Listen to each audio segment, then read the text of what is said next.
Hey everyone, Captain Sarcastic here. Now, you probably have been wondering, Captain Sarcastic, why haven't you been talking about WandaVision? Well, reason why is because I wanted to kind of take some time to think over what I saw in that finale and throughout the entire series. So, initial thoughts. I enjoyed it. It has flaws. One of them severely pissed me off because it makes a parody of one of my most, in my opinion, my most hated scene in Marvel history. Okay, but I'll touch upon that later. So first off, let's talk about what I think are the pros of the series. One, it does its best. The one thing that that people notice about the show is that it's supposed to be a mystery solving series, a detective series, sort of, but in the style of various sitcoms throughout the years. And all throughout the season, it perfectly captures that. You get the idea that early on that something appears to be wrong. You don't know what yet, but all throughout the season, they have this perfect balancing act of bringing in new mysteries while also solving mysteries from the previous episodes. You know? So, that I think was good. The action, although highly lacking, when they did finally do action, it was entertaining and epic. Especially during that finale. Like, holy shit. A lot of people say that the switch between styles was off-putting. Me, it was something that I kind of pictured would happen. People forget the other 8 episodes were intentionally trying to mimic a certain sitcom style.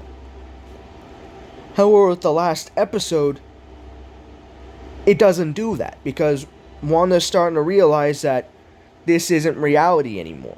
That this isn't her reality anymore. That she has changed reality. So now, rather than me being evoking of that sitcom style, it pulls itself into more of an MCU film style. Like it should end on, you know? Another pro that I liked about the series is the performances. The actors in this film portray their characters perfectly, to the fucking letter. Wanda perfectly portrays the kind of losing it Scarlet Witch.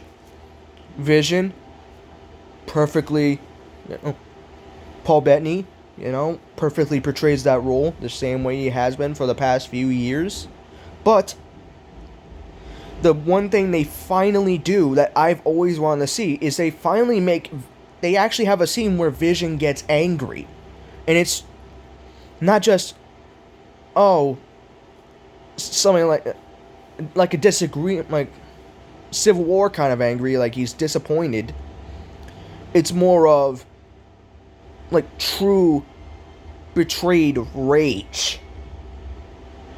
You can just straight up see and hear the venom coming from his voice in that one scene. And it's fucking perfectly portrayed by Paul Bettany. Like, as a character we've seen throughout the previous films be like overly calm and collected, finally seeing Paul Bettany be able to put in a nice rush of emotion into his character was all too perfect to see. Um, it was great seeing Darcy Williams come back. At least I think that's her last name. I don't remember. But it was great seeing her again. They kind of cut her out, like completely removed her from every film after Thor: The Dark World. Even though she was actually one of the most fan favorite characters in that film, I think. Beyond Thor and Jane. Let's see. I thought the overall mystery and the plot, the way it builds up to like, okay, so that's what happened, you know?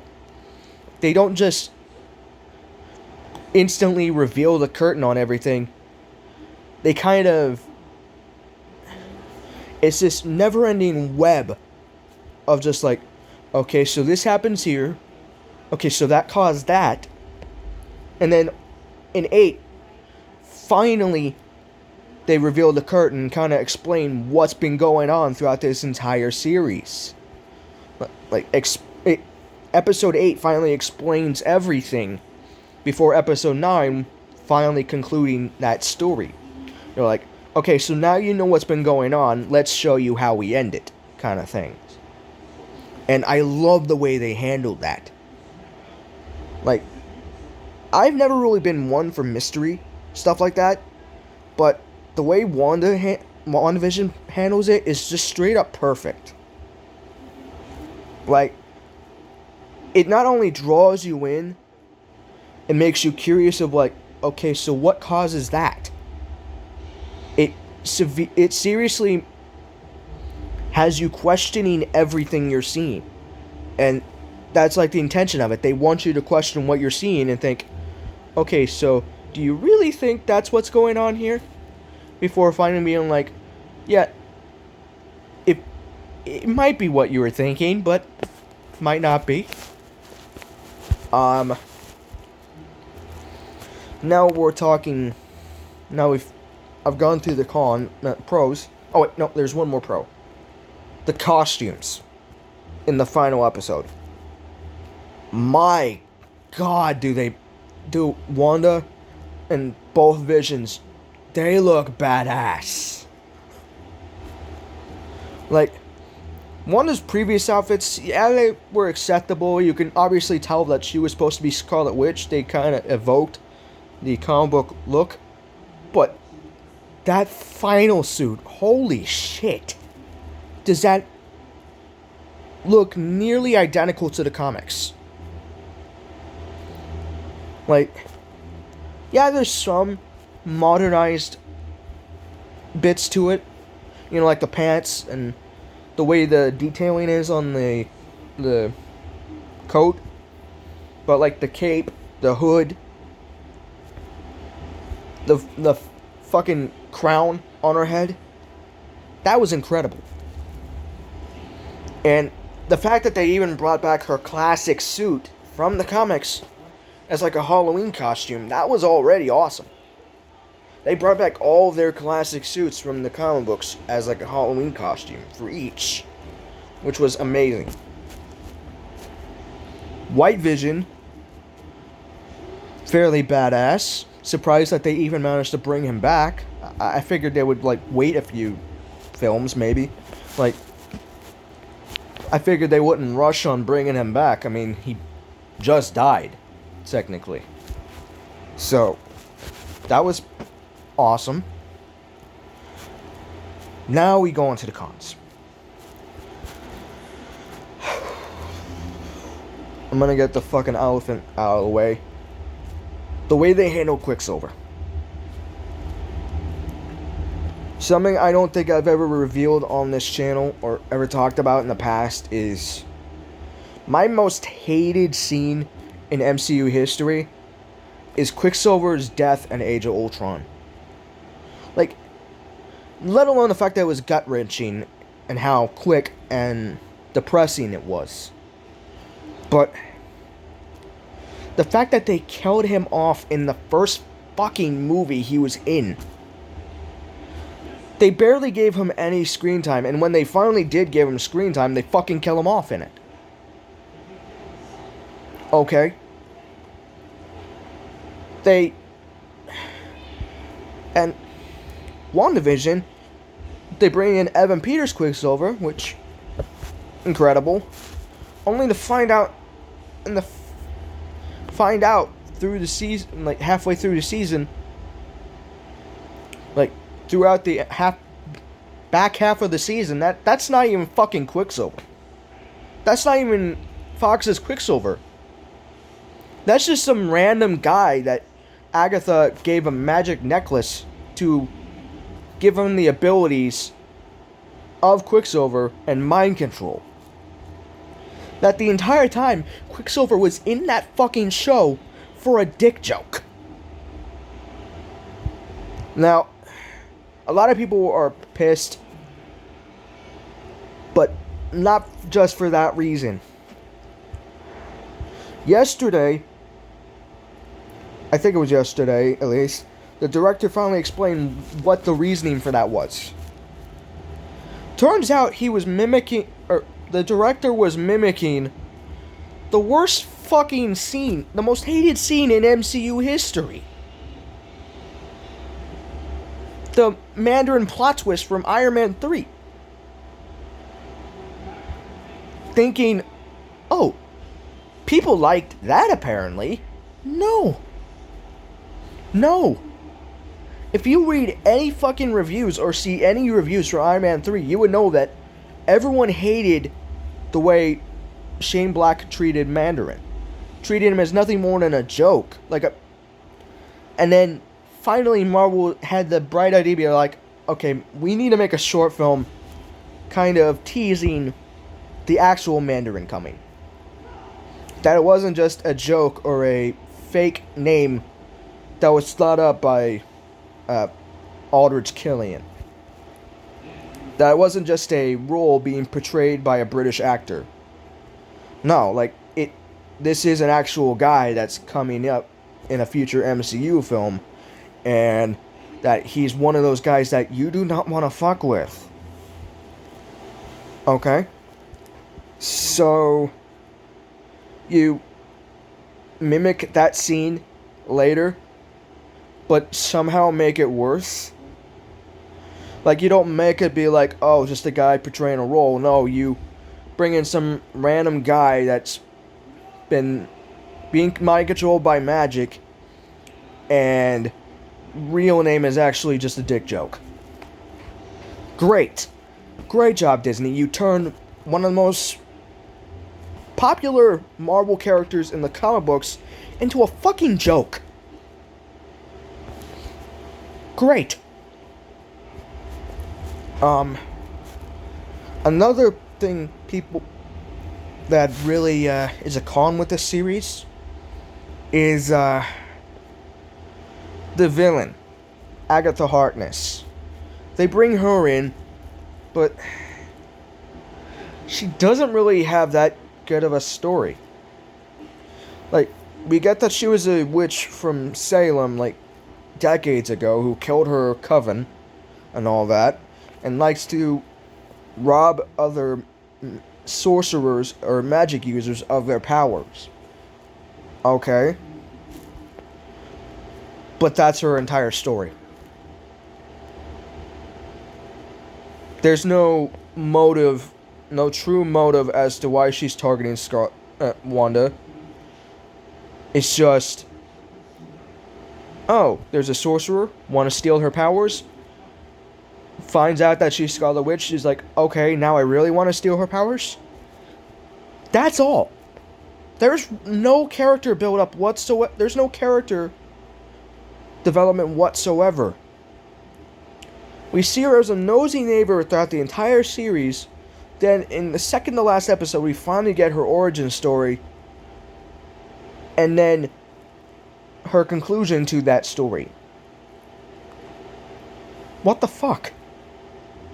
Even Ultron had a better motive than Agatha Harkness, and he was one of the least liked villains in MCU. You know? With Red Skull, it was like, oh, he wants to be on the same level as the gods. Okay. Good motive. Baron Zemo. He wants to get revenge against superheroes for killing his entire family. That's a good reason. Ultron wants to rid the world of humanity because that's the only way that can bring peace like he was programmed to do. Okay. Agatha Harkness just wants to steal people's powers for no reason at all other than she's an evil witch. Great. Now, I got a couple of defenses for some of the things that people have been talking about, like Ray's Blaze, for example. We've been talking about our thoughts on the on WandaVision. One of them being he was extremely confused as to the whole conversation between Vision and White Vision. Okay, so Vision is using a metaphor for their current situation. The ship of Theseus, you know? If the planks are rotting away, you replace the planks and then put in new planks, but then use the rotten planks, recycle them, and make an entirely different, like, make an entirely other ship using the older planks, is that still the same ship? No, exactly. One Vision is just a imaginary construct using the same energy as the Infinity Stone that powered him from Wanda's memories.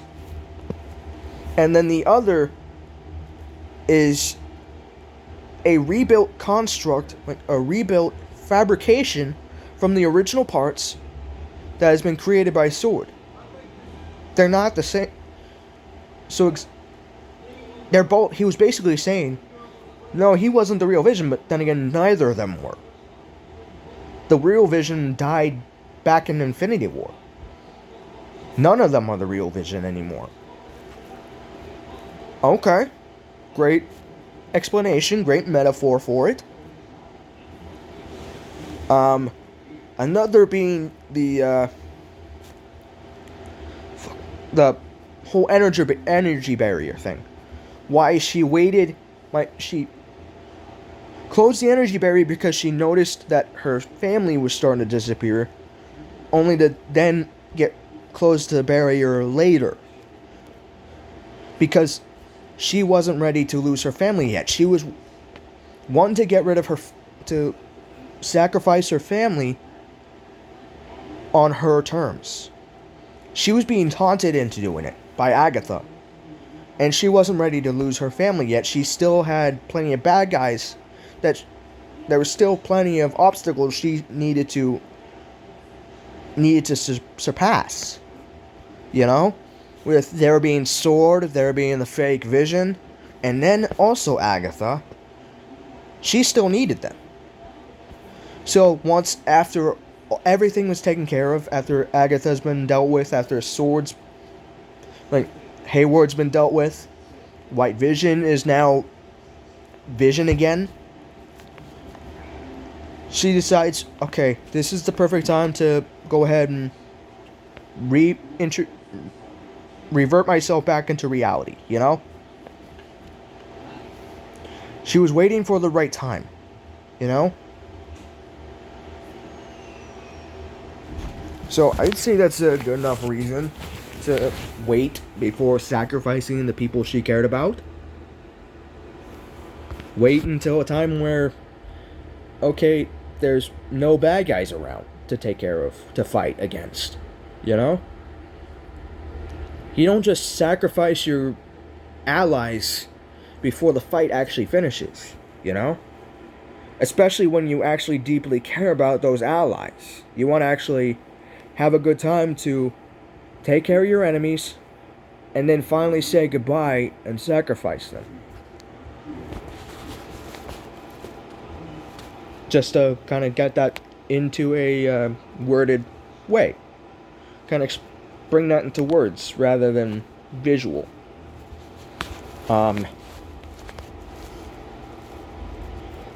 Okay. I think what was the other thing I was going to say? Another thing is, a lot of people were wondering where the hell Vision went after that scene. Well, obviously he's not going to immediately go up to Wanda after she's just sacrificed one Vision to be like, oh hey, the construct Vision gave me back my memories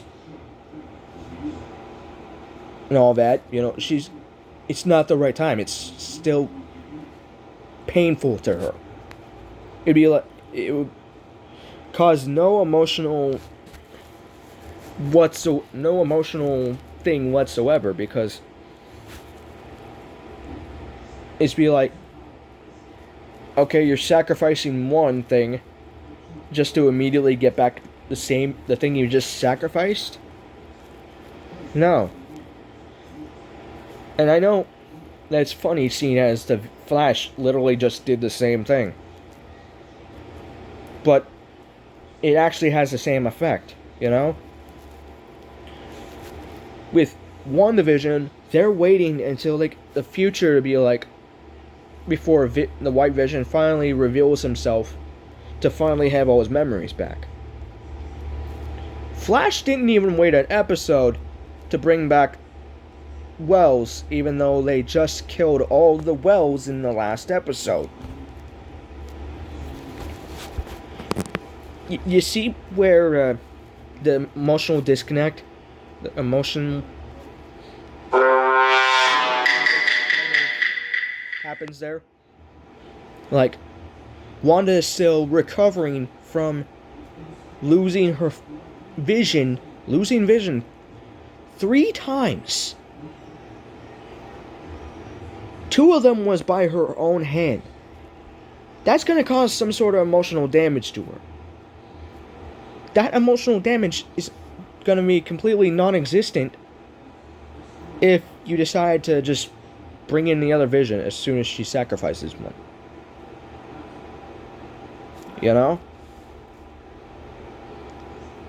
Whereas, like I said, Harrison Wells, they kill him off kill all the Wells off in one episode, only be like, oh, there's still a 1 Wells left. Oh, here's Wells again. This time it's the Wells from the primary universe. See, he's not actually dead. No reason to be upset.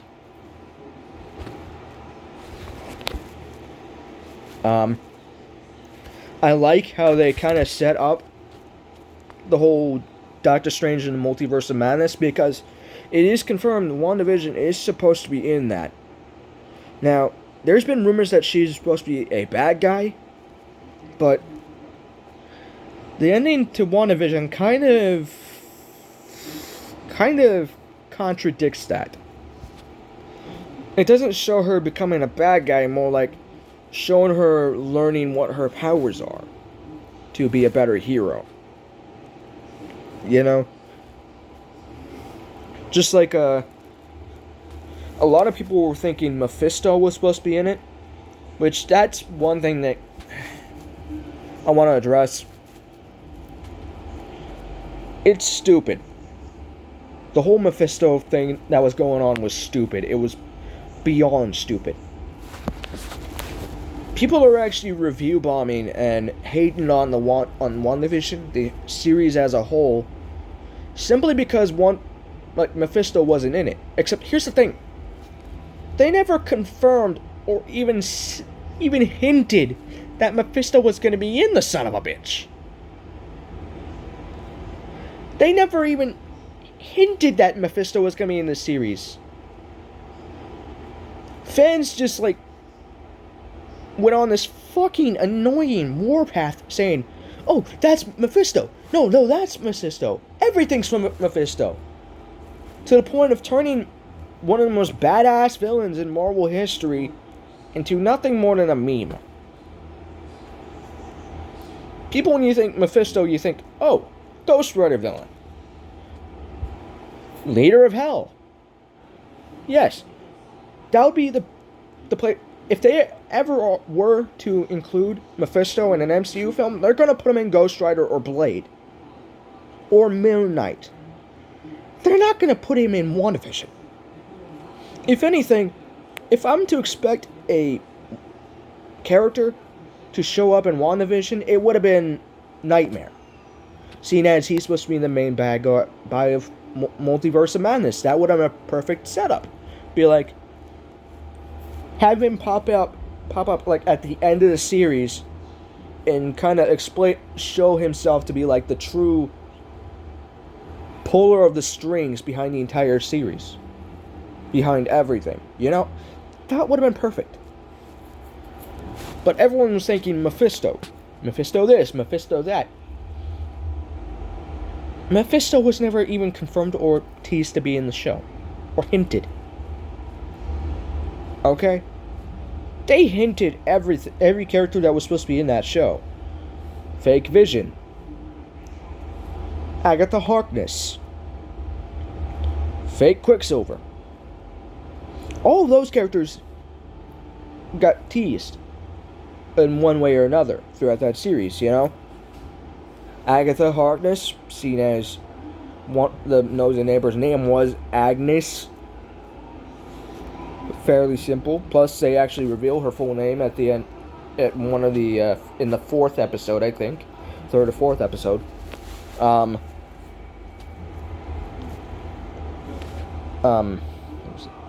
Fake Vision. We kind of got the hints from Hayward that he was like, he stated multiple times that he was working on, he was using the technology, the broken pieces of the Vision, to create to kind of bring him back as an asset for S.W.O.R.D. You already got the teases for that, and then Quicksilver, they name dropped his name in 3 different episodes. No, 4 different episodes. Of course they were going to bring him back, eventually. They teased that entirely. Although,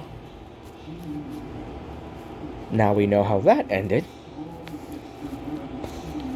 But Mephisto was never even mentioned whatsoever. Wasn't teased, wasn't hinted at, nothing. There was no Mephisto throughout the entire thing. But everyone just kept name dropping him. Be like, oh, he's gonna show up here, he's gonna be here. No, bitch, he's not even gonna be in the fucking show. Okay? Like, sure, it was funny at first, be like, oh, okay, maybe that would be a great idea. But the fact that I even got to the point, like, I'm a huge Ghost Rider fan. Like, one of the biggest Ghost Rider fans. I'm one of the only people that actually like the Ghost Rider films with Nicolas Cage. That shows you how much of a Ghost Rider fan I am.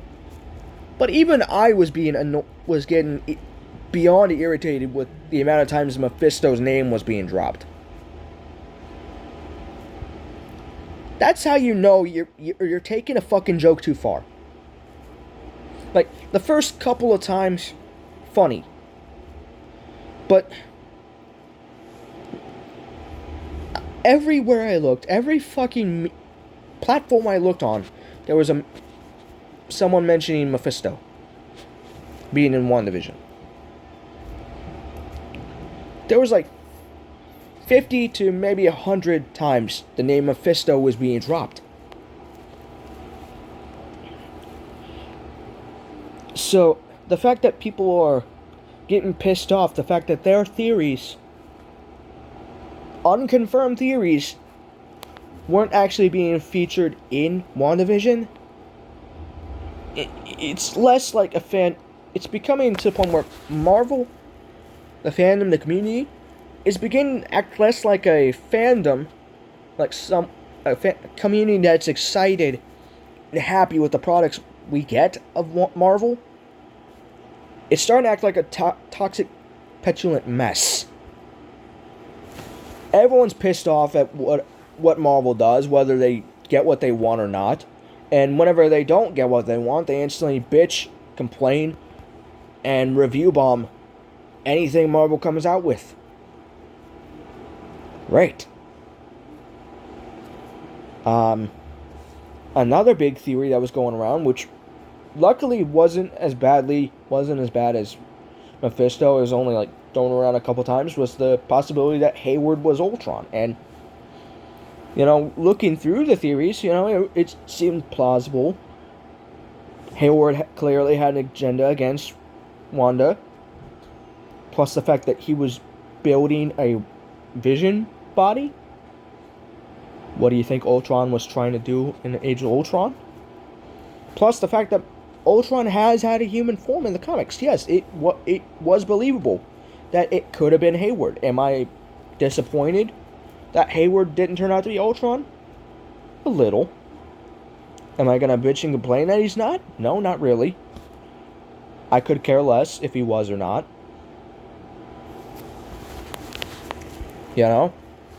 He was actually a pretty good villain, so I'm okay with that.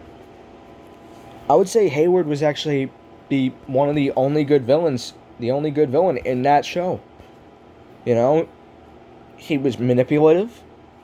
He obviously had a clear agenda against superheroes. And he was using Wanda's own emotions to try and manipulate her, to try and cause her to do things that he wanted. Like, for instance, when he was basically goading her into trying to cause something at the sword facility. Like, she was being polite, asking to see her dead husband. And Hayward was being like, no. Why don't you try to do something? Something like that, Like, why don't you try to you go try something. Try me, bitch, That's the way he was kind of going about it. And when she did, sort of, he was like, okay, perfect time to spin this around into my image, That's a good villain tactic. I like villains like those, where it's not overly obvious that he's evil. You get that nice subtle hint of him being like a manipulative, narcissistic bastard. Villains like those I enjoy. Like, for instance, Negan. One of the most badass characters in Walking Dead. He wasn't just a badass villain because he carried around a baseball bat and was highly skilled in hand-to-hand combat. But the fact that he was both intimidating, but also charming and manipulative. He could easily sway people to his point of view. He could either do it by using his charm and his personality, or if you cross him, then he could be easily threatening and terrifying quickly. He can easily threaten and then go through on his threats quickly. As you saw in Season 8. No. Season 8 and Season 9, yeah. Like, the Negan family, saviors and all of them, they gave the main characters warnings, and then look what happened. So, Hayward, while not being as evil as Negan, he's in the same range as that character, being as he manipulated Wanda into starting something, gave her the address to the location in Westview that he knew something was going to start. He knew something was up when that happened. Built a fake vision to try and stop her. Made it out to be like, oh, Wanda stole technology to recreate Vision. When in all actuality, everything her vision was made out of was from her own head. Was from her own abilities. That kind of shit makes up a good villain. Like, sure, they don't exactly give him a story, like a good any backstory, but sometimes no backstory is better than having a very shitty backstory with a very shitty motive. You see? With Hayward, you got no backstory, but you got a good motive. With Agatha, you got a so-so backstory with a even worse motive. You know? All in all, I enjoyed the series. I would suggest other people to watch it if you haven't. Yeah. Peace.